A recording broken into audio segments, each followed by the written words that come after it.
Welcome to our channel. Mumbai heroine కు nude సెల్ఫీలు.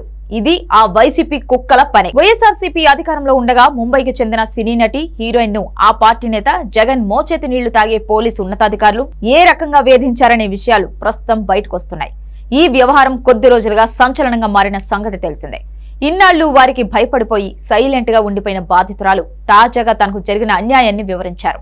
AP police ఉన్నతాధికారులు తనను తన ఫ్యామిలీని ఎలా కిడ్నాప్ చేశారో బాధితురాలైన హీరోయిన్ కాదంబరి జత్వాని చెబుతూ కన్నీరు పెట్టుకున్నారు. తన ఇంట్లోకి చొరబడి బెదిరింపులకు గురి చేసిన పోలీసులు అందరి నుంచి ఫోన్లు, ట్యాబ్లను అక్రమంగా లాగేసుకున్నారని, ఆధారాలన్నిటినీ ట్యాంపర్ చేశారని తెలిపారు. 70 ఏళ్ల వయసున్న తన తల్లిదండ్రుల్ని అరెస్టు చేశారని, 40 రోజులు విజయవాడ జైల్లో ఉంచారని గుర్తు చేసుకున్నారు. ముంబైలో 6 కోట్ల విలువైన తన ఇంటిని, ఫ్యామిలీ బ్యాంక్ అకౌంట్లను సీజ్ చేసి వేధించారని ఆరోపించారు. చివరకు రోజువారీ ఖర్చులకు అప్పు చేయాల్సిన దారుణమైన పరిస్థితి కల్పించారని వివరించారు. ఈ వ్యవహారం వెనుక ఏపీకి చెందిన పెద్ద లీడర్లు ఉన్నారని, భారీగా డబ్బులు వెచ్చించి తమను అక్రమ కేసుల్లో ఇరికించారని వెల్లడించారు. ఓ భయంకరమైన కుట్రలో తనను బాధితురాలిగా చేశారని వాపోయారు. పోలీసులు వేధింపుల వల్ల తాను, తన కుటుంబ సభ్యులు 6 నెలల పాటు నిద్రపోలేదని, ఎవరితోనూ మాట్లాడలేదని ఓ టీవీ ఛానల్లో బుధవారం ఆమె మాట్లాడారు.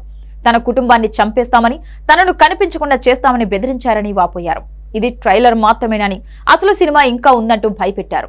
విజయవాడ పోలీసులు నాపై పెట్టిన అక్రమ కేసు వల్ల నా జీవితం, కెరీర్, నా కుటుంబం లైఫ్ మొత్తం నాశనం అయిపోయింది. నోయిడా, ఢిల్లీ, బెంగాల్, యూపీ ఇలా దేశవ్యాప్తంగా ఎక్కడెక్కడో నా మీద తప్పుడు కేసులు పెట్టారు. కుక్కల విద్యాసాగర్ ఓ మోడలింగ్ కోఆర్డినేటర్ ద్వారా నాకు పరిచయం. నన్ను పెళ్లి చేసుకుంటానని 2015లో చెప్పాడు.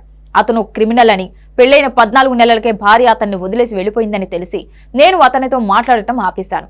దాంతో నాకు అతడి నగ్న సెల్ఫీలు పంపించి వేధించేవాడు. అసభ్యకర అశ్లీల మెసేజ్లతో నన్ను హింసించేవాడు.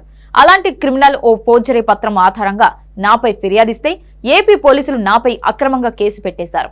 ఆయన ఫిర్యాదులో పేర్కొన్న ఆస్తిని నేను 2020లో కొన్నా, కానీ 2018లో నేను అది కొన్నట్లు ఫోర్జరీ డాక్యుమెంట్లు క్రియేట్ చేశారు అని బాధితురాలు వాపోయారు. తనపై ఫోర్జరీ కేసు పెట్టిన వైసీపీ నేత కుక్కల విద్యాసాగర్ పై, తన ఫ్యామిలీని హింసించిన పోలీసులపై చర్యలు తీసుకోవాలని ఆమె కోరారు. ముఖ్యమంత్రి చంద్రబాబు, హోంమంత్రి అనిత, ఏపీ ప్రభుత్వం తనకు న్యాయం చేయాలని కోరారు.